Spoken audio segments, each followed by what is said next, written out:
Hamas-run Gaza Health Ministry says at least 96 people are dead after Israeli airstrikes this weekend. The ministry says most of those killed were displaced women and children sheltering in residential buildings. They say that brings the total death toll to close to 44,000 Gazans killed since the start of the war with Israel. Foreign correspondent Marcus Moore joins me live with the latest on that. Marcus, what is happening with these recent airstrikes in Gaza, and what are you hearing there? Well, Diane, good morning. These airstrikes have been relentless. They have continued over the weekend, as you just mentioned. As many as 96 people killed in airstrikes across Gaza, many of them in northern Gaza and others across the Strip.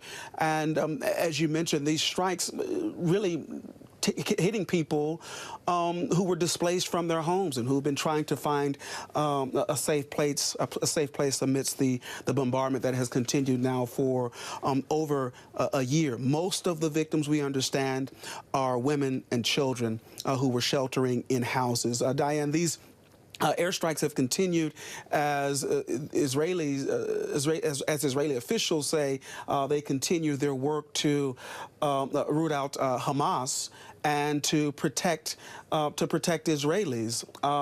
But as you mentioned, the death toll has now climbed. It is approaching 44,000. And then you add the 200 or so humanitarian workers who have been killed and some 200 journalists who have been killed in the midst of this fight that at this point shows no end. And Diane, there have been new strikes in southern Lebanon where Israel is saying that they are trying to dismantle or stop Hezbollah.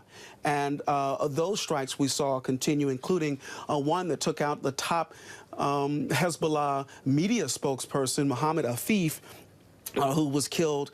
He was a top figure, and Israelis called him a top propagandist, and that he was the target of one of the later strikes. But Diane, a lot happening in the region for sure. All right, foreign correspondent Marcus Moore, thank you.